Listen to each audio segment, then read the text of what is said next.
Hello and welcome to Beyond the Headlines. I'm Justin Schnitt. This show is where we delve past the surface story to give you in-depth analysis of what's happening in your local community, state, national, and even global topics. Today's topic is the education system here in the state of Vermont, and we are pleased to have our special guest, Vermont Education Commissioner Armando Villaseca. Welcome to the program. Thank you, Justin. Thank you for having me.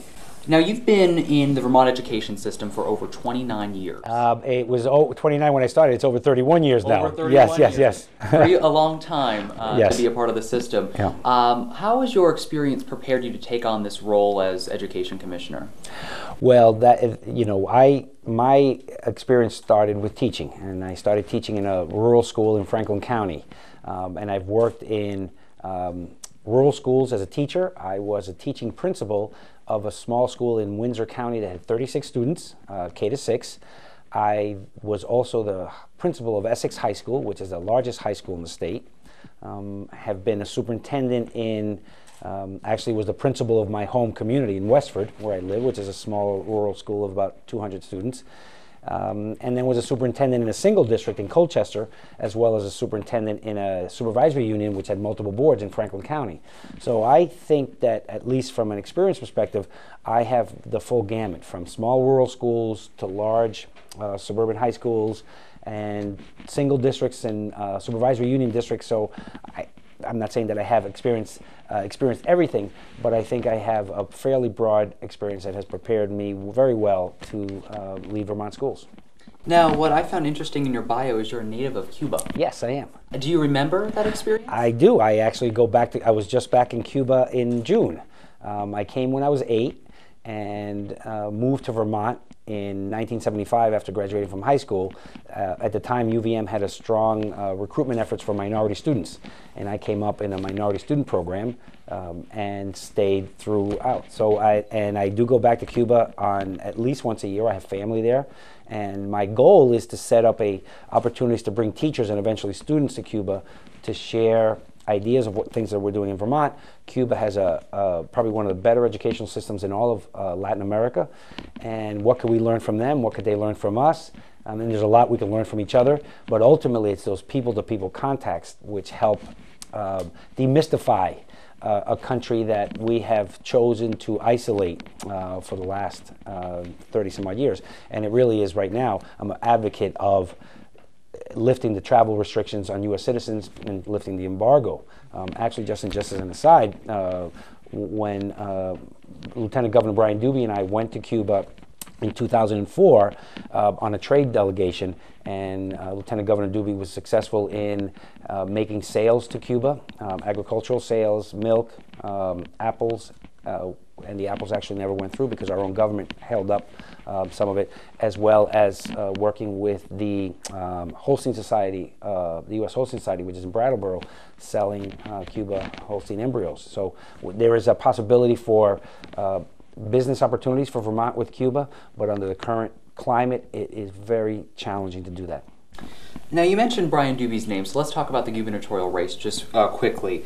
Peter Shumlin will be our next governor. How do you think his educational priorities will either match up or conflict with your educational priorities as commissioner?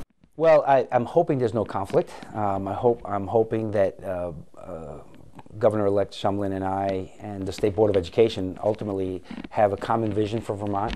And I think when I go around the state and I talk to parents, teachers, folks who don't have kids in school, I think that we all want the same thing for our kids. You know, we want schools that are challenging our students. We want schools that provide opportunities for students to see a relevancy between what they're learning and school. We want teachers who hold our students to high standards. We want schools that respect kids and are safe for kids. We want students who are enjoying school, not only the academics, but also all of the extracurricular opportunities that are available. And we want it all done as cheaply as possible. So I think that for the most part, we all agree that we want the same thing. We seem to disagree on some minor points that seem to hold us back. One of the things that you're touring the state with is a proposal to reorganize the school system. Essentially, consolidation is the term that's being used. There's a $100 million plus budget shortfall that the state will be facing this coming legislation cycle. And I believe the Challenges for Change is asking for about a $23 million plus budget cut from the education system.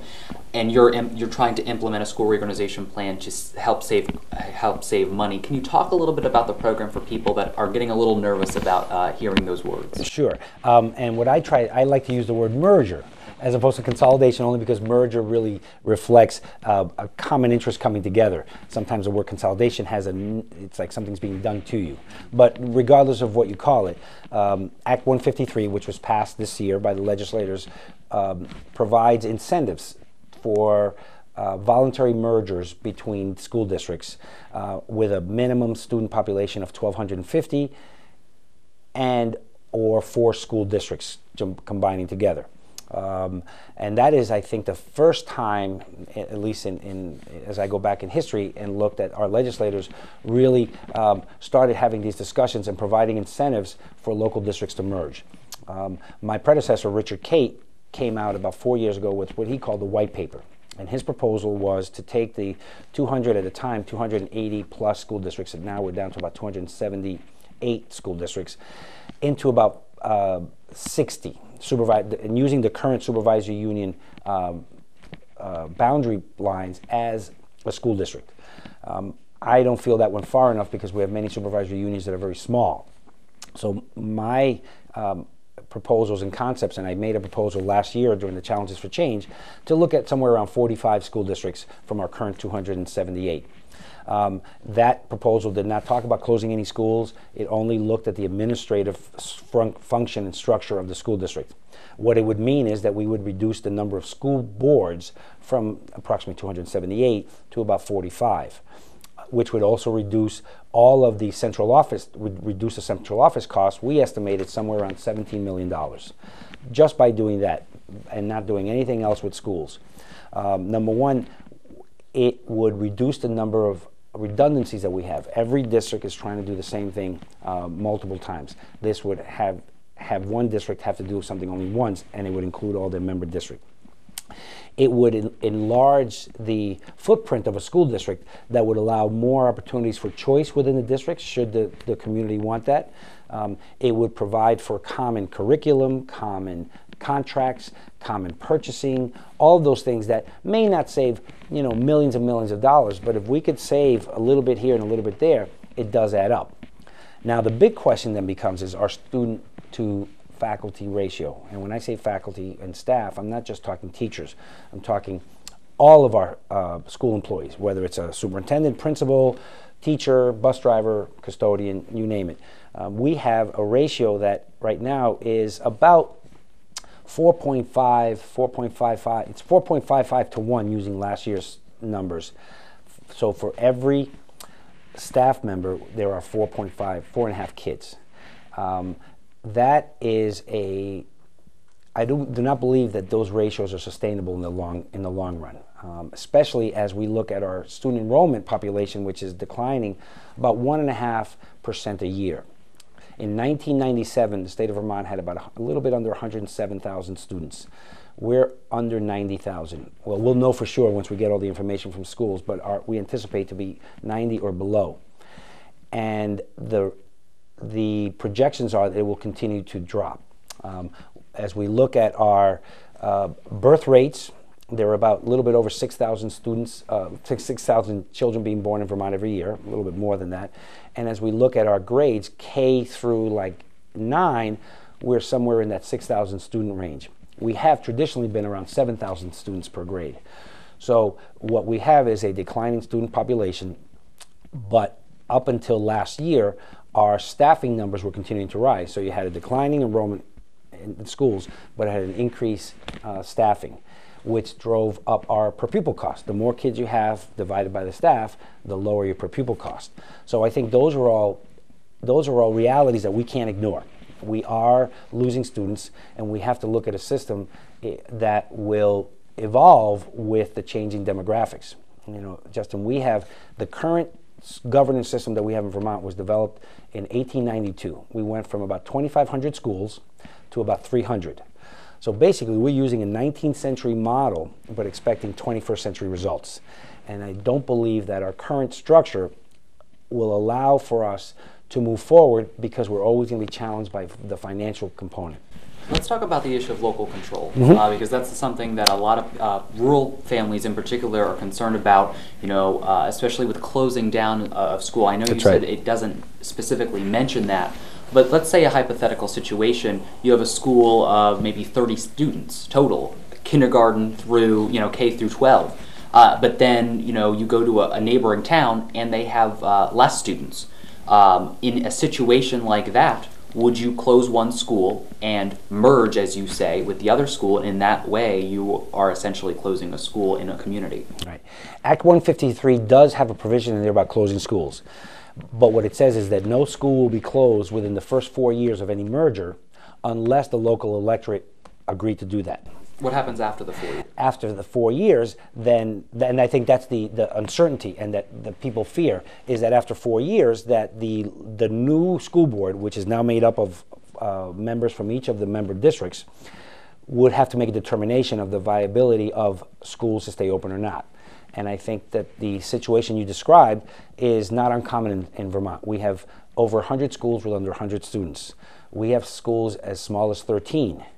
We have high schools 9 through 12 that are as small as 40. And when I look at that, I put cost aside for a second and I say, can those schools be able to offer opportunities and programs for students that some of their neighboring communities are able to offer? To me, this is all about how do we improve the instruction for students so that we're getting a better product, if you will, a better prepared student when they graduate from grade 12 who will continue their education, and on one hand, but also as an economic driver. You know, we know, and I work very closely with the Department of Labor, Workforce Development, looking at education as an economic driver. So when we have so many schools, you know, we have $1.3 billion is what we spend on education in Vermont for about 90,000 students. I believe sincerely that that is more than enough money that we need to educate those students. But under the current structure, that money is spread out in so many different directions that everyone's struggling, as evidenced by the challenges for change and some of the pretty drastic reductions that school districts will have to make. So I think we have to look at this and say, is local just my own little town, or is local now maybe a little bit larger geographic area? And I do believe that folks in every community care about their kids as much as folks in other communities care about their kids. Having worked in districts that had multiple communities on a supervisory union board, I've never seen anybody vote strictly on what's best for their kids. They look at what's in the best interest of all the kids. So when you're looking at a school district that may encompass 4 or 5 or 6 or 7 towns, those board members who will be represented, there will be representatives from each of those towns, are looking out for what's in the best interest of all the kids. But it allows for more flexibility. For example, a school that may have declining enrollments, and you may have to ref a teacher, reduce a teacher. If you had an opening in another school and you had a good teacher, you should be able to take that teacher and put them in another school and not lose a quality teacher. When you have specialists, and every school trying to hire their own specialists, sometimes that costs more money. And I'm going to use an example. When I was the superintendent in Fairfax, Fletcher, in Georgia, Fletcher is a small rural community with about 90 students, K to 6, and we needed an ELL teacher, English Language Learner teacher. Well, I couldn't get anybody, and I only needed them for about 10% of the time. I couldn't get anybody to go out there for 10%, so I ended up having to hire somebody for about 30% time, which ended up costing the community and ultimately all of Vermont taxpayers more money because I had to hire my own. But if they were part of a larger district, maybe they hire one person that could serve all of those schools, or maybe you only need a 50% person and you would be able to get one and they would serve students. And that goes for English language learners. Autism is a real challenge for schools. There are many children who have that disability, and each of them quite often is on their own trying to figure out how to do it. If they worked in a larger unit, that had a shared contract, shared policies, shared transportation services, shared food services, shared policies, all those things, it would reduce the expenses, and then you get the benefits of purchasing in a larger group. There are a lot of benefits to that. And again, not any one of these things is going to save tons of money, but if you look at adding up all those savings, it will, as we run some numbers, save some money. And again, the example that I use about, we have one adult for every 4.55 students. Now again, these are tabletop exercises, spreadsheet exercises. Obviously, when they get into real life situations, it could be different. But if we went from 4.55 students to 4.75, so that's less than a 0.25% increase in our staff to student ratio, we estimated that we could save over $23 million. Now, easier said than done. We have challenges in Vermont that other states don't have. We have geographic isolation in communities, so we have to look at the entire system, not in one approach, but look at what makes sense. I was just at a meeting with Northeast Kingdom superintendents, and Chris Mason, the superintendent from Canaan, is regardless of what they want to do with join other districts, their geographic isolation doesn't allow it. So they should not be held responsible for the fact that they are so geographically isolated that they are not able to find efficiencies other places. So they need to be protected. And there are many communities like that in the state. So even though, as the crow flies, your school and my school may be 6 miles apart, there may be a mountain in between those schools that would not allow for a merger between those. But if we had a larger district and we could get away from just, I live in Westford and I can only go to the Westford school, if I was in a district that was larger and another school that may be in a neighboring community but is still in my district, I may be able to choose to go there. Would there be any penalties for districts that couldn't merge or refuse to merge? I think that there is no penalties in it right now. There's nothing in the law that penalizes districts. But I think you could, even if you wanted to implement a top-down approach, which is not what Montpelier that we want to do, you couldn't penalize folks who just by their isolation would not be able to find some of those efficiencies that we're looking for. However, if you have two schools that are 2 miles apart and each of them has the capacity to take in students from the other community, but they choose not to, then that's a local decision that all of us are paying, because we're now in a statewide property tax system. So, I mean, I'm simplifying this, but basically, education funds that are raised locally from taxes are put into a state pool, the education fund, which are then distributed based on the expenses. So if we're spending $1.3 billion, if it costs us that much, but there's only $1.2 billion available, then that other million has to be made up by the local taxpayers. What if it's a volunteer-based system and not a mandated program? What incentive is it for districts to do it when they may not want to? Right. Well, I think that's what the brilliance of this of the new law, and I think this is the first time there's ever been incentives. They start small. The incentives are up to $20,000 reimbursed to districts for the cost of the study. Then there is a $150,000 implementation grant for schools who have succeeded in a vote to join, because there will be some additional costs when you look at merging schools. There will be legal fees, there will be all kinds of different things that have to be looked at. The legislators acknowledged that and added $150,000 for schools who merged. Then for the next 4 years, there is a tax break on the local taxes. So the first year there's an 8-cent tax reduction, the second year 6 cents, then 4, then 2, then 0. And they felt that after 5 years, the efficiencies should have been found that would have reduced their total operating budget, so they would no longer need those incentives. Now, in order for this to really work, if only a quarter of the state does it and receives those incentives, somebody else has to pay for those incentive costs. The fact that you get an 8-cent reduction means that somebody else has to make that up. So if only a few schools do it, then it's not really going to provide the savings, the efficiencies, and the opportunities for kids that I think we need. The law gives schools until 2017 to benefit from these incentives, and then after that, who knows what will happen, because that's, that would be like looking at a crystal ball. So there are, for the first time, incentives for school districts to merge. It does not reduce the stress and the fear that people have of losing their local control, if you will. In terms of jobs, is there an estimated number between either teachers or eliminating the administrative redundancy of how many jobs will be lost because of it? That's the challenge. That's the challenge of what I'm proposing is, at a time when we have an economic crisis, that what I'm proposing would reduce jobs. When we have 70 to 75% of our education costs staff related, then the only place you're going to find any kind of savings is by reducing staff. If we went to the just merging the school districts and not closing any schools, you would be talking about losing 15 to 17 superintendents, 15 to 17 special ed coordinators, business managers, curriculum coordinators, and then the support personnel that support those. So you're probably talking, in that case, several hundred jobs.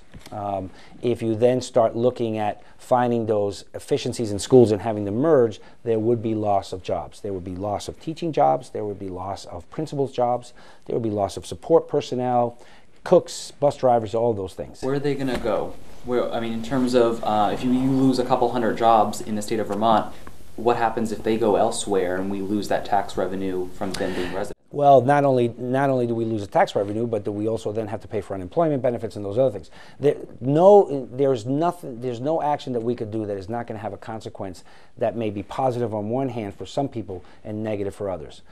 But when the pressures that Vermont school boards are facing right now and communities are facing about trying to keep programs available for their kids in their schools, with declining student enrollments and escalating per pupil costs, because if you have $1 million cost and you have 100 students, there's a per pupil cost that goes along with that. If those students drop to 75, but you haven't been able to change your fixed costs, then the per pupil costs rise. So I think that is the challenge, and I understand that very well, and I don't like the fact that we would lose some employees, but we can't have it both ways. We can't maintain the current system and then expect it to be run cheaper.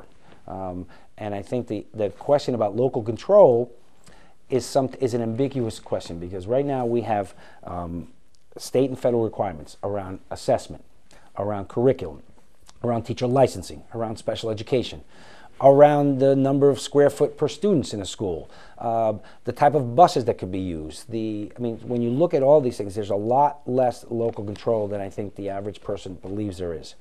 I think that the real issue about local control is losing your local school board, where folks feel like they have a direct impact on their schools.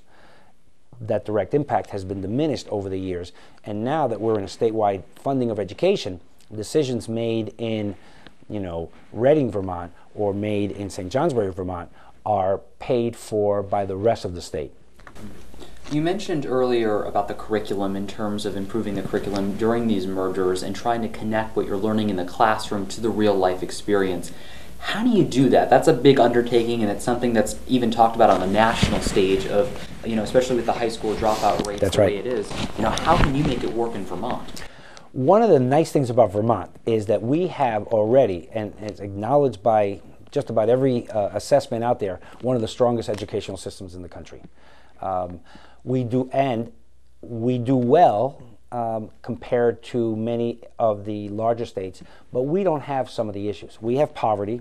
I think right now the number is 36% of our students in Vermont qualify for free and reduced lunch. That means that their parents are making below the level where the federal government and the state government feel that they should be able to qualify for free lunch, for reduced lunch for their children. So poverty is a huge issue. We don't have, however, some of the other challenges that other states have. Burlington, Winooski, Colchester, maybe Rutland, maybe Brattleboro have issues around English language learners. The rest of the state, it's a minimal issue. We don't have some of the other issues that other states have. So we should be doing as well as we do. But we struggle with the same population that everybody else struggles. We do well with the kids we should do well with. We really struggle with children who live in poverty, children who are receiving special education, to get them to a level where they're meeting the standards. And at least, we did a study called Roots for Success, and we used 5 schools, and several of them in the northern tier of the state, Northeast Kingdom and northwestern part of the state, that had a higher percentage of kids living in poverty, but were outperforming statistically where they should be. So we're looking at what were those schools doing that were making them successful. And 2 simple answers. High expectations for all students. That doesn't cost a penny. That every student that comes into my classroom as a teacher or as a principal or as a superintendent is my student, and I am responsible for their learning. And I expect that every one of them is going to learn. Now they may learn in different ways and may need different supports, but high expectations for all students, number 1. Number 2 is consistent leadership. And that's a real challenge in Vermont. We have about a 30% turnover rate in principals and superintendents every year. The principal is the single most important person in a school to make a school successful. And when you have revolving principalships, it becomes very hard to have a vision that is agreed upon by everybody and can move forward. Because as new people come in, they might have their own ideas. So those are 2 things that really don't cost any money. But when you're a principal in a small school and you're isolated, and you're not only being expected to be the educational leader, but you're also a part-time nurse, part-time custodian, part-time recess person, part-time lunch, then it distracts you from what we should be doing, and that is that person should be spending time with teachers working on improving instruction for kids. Same thing with with superintendents. Just talking to, there are superintendents in the Northeast Kingdom that have 8, 9, 10, 11, 12, and I think there's one that maybe even have as many as 15 school boards. So here we have our highest paid educational professional in our district and is spending 30, 40, 50, 60% of their time or more either preparing for or following up on for school board meetings, and not spending time with principals, not spending time in school, not helping support, run interference, add their professional expertise. So we have some of our most talented educators who are spending their time on administrative type things dealing with school boards and not improving instruction. And what I say to school boards is, I had an individual tell me the other day, I was at a meeting Monday night in an unnamed district, where they said, well, we have a school board member who every day is in front of the school greeting the students as they get off the bus. Okay? It's a very small school. And I said, that's wonderful. But how does that in one way improve instruction? How does that in any way hold them accountable for learning? Boards of education, any type of boards, are not on the ground. They should be at the higher level, asking superintendents, principals, how are our kids doing on standardized assessment and other areas, graduation rates? What are we doing about those kids who are not meeting standards? What is working? What is not working? What would you like to do that you're not able to do right now? And have targets and hold those folks accountable. Meeting the school bus every morning is not the job of a school board member. And then very quickly you can go from greeting the school bus to then questioning the bus driver about stops, or maybe disciplining students, or then that whole issue of micromanagement comes into play. And that's not, in my estimation, if that's what local control means, then that's not in the best interest of our students. Very quickly, what can people do if they want to contact your office to talk about this program or obtain more information on the school reorganization plan that you're talking about? Right now, the reorganization plan is already in place. There are at least 3 districts, 3 supervisory districts around the state who look like they will be bringing a vote forth in March to merge their districts. Folks can go online, folks can contact their local legislators, and obviously I do as much. I go around the state, I come and do public access TV programs, I write op-ed pieces, I go meet with school boards to try to talk about the pros and the cons, because again, there are good and bad in all, and just because I have an idea doesn't necessarily mean it's a good idea. But I do believe that there's a lot of information out there, and now it's a requirement that schools boards at least vote on whether they want to merge or not. Well, thank you so much for coming on the program. Thank you very much. And thank you for watching. I'm Justin Chenette. Remember to become aware with issues of the day, get involved in the community, and do your homework on the issues like school reorganization, for instance, and form an educated opinion on it. For more information on this program, you can visit our website at justinchenette.com. Under the TV section, click Beyond the Headlines. Thank you so much for watching, and see you right back here next week.